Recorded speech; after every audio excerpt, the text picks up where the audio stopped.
Breaking news, শিক্ষামন্ত্রীর পদত্যাগের দাবি থেকে সরে এসেছেন আন্দোলনকারী শিক্ষার্থীরা এবং নতুন করে 6টা দাবি দিয়েছে।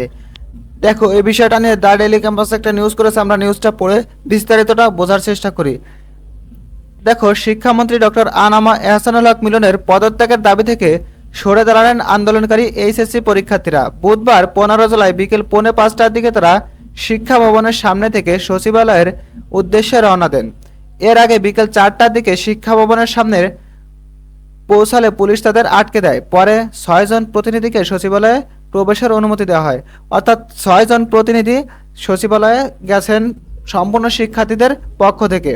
এবং 6 দফা দাবির আগে একটা কথা বলে রাখি, তোমরা নতুন করে যারা এক্সাম দিতে চাও, ধরো এক্সাম দেওয়া শেষ, যেগুলো শেষ হয়ে গেছে এক্সাম কিন্তু তোমরা দিতে পারোনি অনেকে, বা অনেক যারা নতুন করে দিতে চাও তারাও কিন্তু চট্টগ্রাম বোর্ডের সাথে পরীক্ষা দিতে পারবা। ঠিক আছে, দেখো 6 দফা কি, এখন আন্দোলনকারীদের 6 দফা দাবিগুলো কি?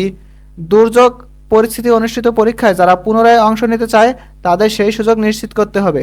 এই 1 দফা দাবিটা কিন্তু অলরেডি পূরণ হয়ে গেছে। শিক্ষামন্ত্রী ঘোষণা করে দিয়েছে যে যারা পরীক্ষা দিতে চায় তারা চট্টগ্রাম বোর্ডের সাথে পরীক্ষা দিতে পারবে। দেখো 2 দফা দাবি কি? যারা একই বিষয়ে পুনরায় পরীক্ষা দেবে তাদের ক্ষেত্রে আগের ও পুনঃ পরীক্ষার ফলাফলের মধ্যে সর্বোচ্চ নম্বরটি চূড়ান্ত হিসেবে গণ্য করতে হবে। অর্থাৎ তোমরা যারা নতুন করে পরীক্ষা দেবে, আগে একটা পরীক্ষা দিয়েছো, নতুন করে আবার পরীক্ষা দেবে, তাদের যেন 2টা পরীক্ষার মধ্যে, আগে এবং নতুন করে যেটা দিচ্ছ এই 2টার মধ্যে যেটা তোমার রেজাল্ট ভালো আসবে সেইটা দেওয়া লাগবে। ঠিক আছে, প্রশ্নপত্রে থাকা ভুল প্রশ্নের জন্য শিক্ষার্থীদের পূর্ণ নম্বর দিতে হবে। এটাও তারা মেনে নিয়েছে যে পূর্ণ নম্বর দিবে। তাহলে 2 নম্বর এবং 1 নম্বর এবং 3 নম্বর 2টা শর্ত কিন্তু অলরেডি মানা হয়ে গেছে। 4 নম্বর, চলমান অস্থিতিশীল পরিস্থিতি বিবেচনায় শিক্ষার্থীদের মানসিকভাবে স্থিতিশীল হওয়ার জন্য কিছু সময় দিতে হবে। এরপর পুনরায় পরীক্ষা নেওয়ার ব্যবস্থা করতে হবে। অর্থাৎ কিছু গ্যাপ, অর্থাৎ পরীক্ষাটা স্থগিত করতে হবে এক কথায়, পরে পরীক্ষা নিতে হবে। 5, পূর্ব ঘোষণা ছাড়া প্রশ্নপত্রের ধরনের পরিবর্তন আনা হয়েছে যা আগের বছরের তুলনায় শিক্ষার্থীদের কাছে অপরিচিত ছিল। এ বিষয়টি বিবেচনায় নিয়ে নম্বর মূল্যায়ন করতে হবে।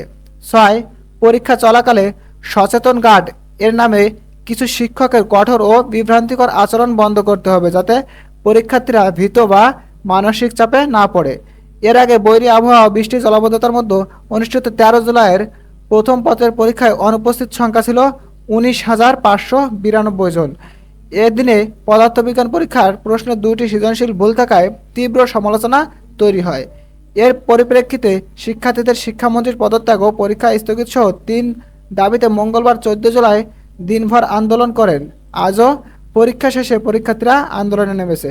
তাহলে আমরা পুরো বিষয়টা থেকে বুঝতে পারলাম যে শিক্ষামন্ত্রীর পদত্যাগ থেকে তারা সরে এসেছে, তারা নতুন করে পরীক্ষা দিতে চায়, কিন্তু আপাতত স্থগিত করে তাদের মানসিকভাবে একটু সুস্থ হয়ে পরে পরীক্ষা দিতে চায়।